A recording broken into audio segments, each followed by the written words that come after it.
Hi, in this business topic video, we're going to take a look at an aspect of strategic management that's called retrenchment. Now, retrenchment is almost the opposite of what we normally expect to see from business strategy, which is all about growth.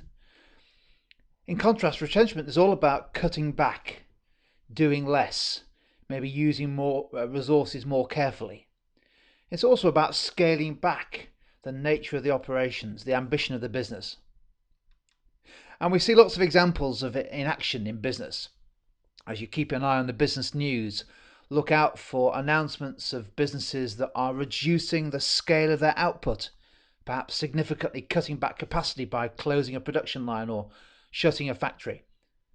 Look also for announcements of large redundancies and job losses, perhaps as a business decides to delayer, simplify and flatten the organisational structure, or perhaps just in response to a significant reduction in demand.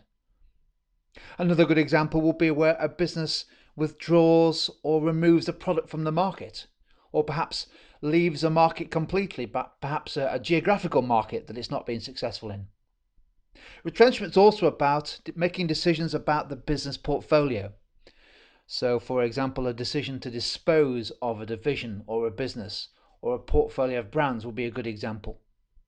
And also, retrenchment can involve a significant scaling back or reduction in planned investment programs. Lots of examples out there of retrenchment in business, and it's important to understand why it takes place. Often it's because a business has found itself being uncompetitive, certainly lacking competitive advantage against other firms in the industry. You often see this when a business realizes that its operating costs are too high.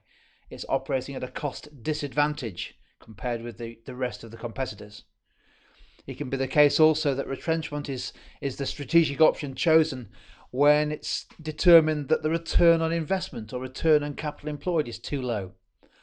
Or perhaps there's a financial issue that the business has too high a level of gearing and is struggling to meet the financial demands of paying the interest and repaying the debt. Retrenchment is often a response to when a business has lost its market leadership position, or when it's engaged, maybe perhaps a previous management team is engaged on a high risk takeover strategy that proves to have been a mistake in retrospect. And of course, you also see it a lot by many firms in industries when an industry or the economy as a whole goes through a downturn in demand. All of those factors, and sometimes a business finds themselves with one or more of those factors at the same time, all of those indicate the need for strategic change, and retrenchment is essentially a strategic decision to scale back or reduce the size of the business. Just two or three examples to explain what we mean by this. This one is a classic example from 6 or 7 years ago. A guy called Stephen Elop was appointed as the CEO of Nokia, which had previously been the global market leader in mobile phones. And he wrote a famous memo. In fact, it was a speech that was then turned into a memo to all of the Nokia staff to say that the business was faced with a strategic crisis and the only way was to jump off what he called a burning platform and to take some fairly drastic decisions in order to survive. The consequence of his strategy of retrenchment was 40,000 plus job losses, but eventually even that didn't succeed and Nokia was eventually sold or bought by Microsoft. Another classic example of retrenchment is Tesco's failed effort to enter the US grocery market. It did this by creating a new grocery brand called Fresh and Easy, invested a significant amount in the business, but after a series of years of heavy losses, the new management team at Tesco finally decided to bite the bullet and leave the US market at a significant cost to shareholders. And finally, one more, perhaps even a little bit more recent than Nokia and Tesco's, the new leadership of Microsoft in 2014, a guy called Satya Nadella, took over from Steve Ballmer, and one of his first decisions was to announce a significant delayering of the business, a significant simplification of Microsoft's organizational structure, as well as the closure of much of the Nokia mobile phones business that they had bought. And as Satya Nadella said, the aim of the retrenchment was to drive greater accountability in the business, and to make Microsoft more agile, enable it to be able to move faster in what he wanted to do, which is to reposition the business in a cloud and mobile first market. Of course, retrenchment has significant implications and links to another concept that you may be studying called change management. The significance of retrenchment on change management, of course, depends to a large extent on just how significant the scale and scope of the trimming down is.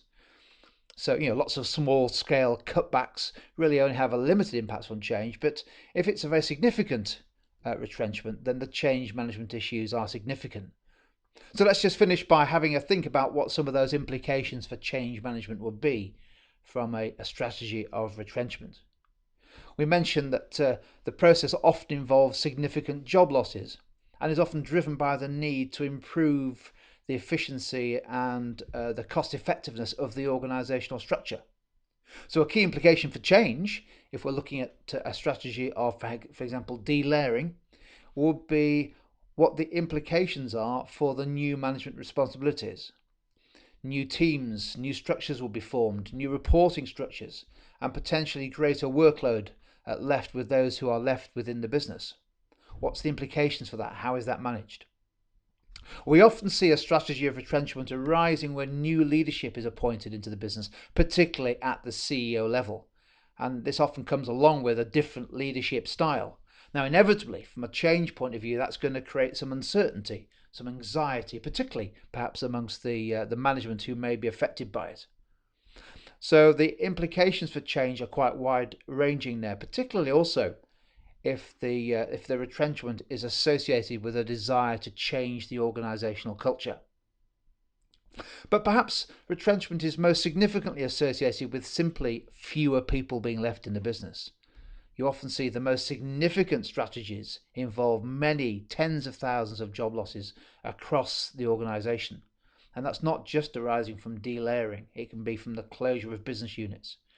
What's the impact for change in terms of maintaining the morale and motivation of the workforce? And how is that process communicated to external stakeholders? So we've given you a brief introduction to this important strategic concept called retrenchment.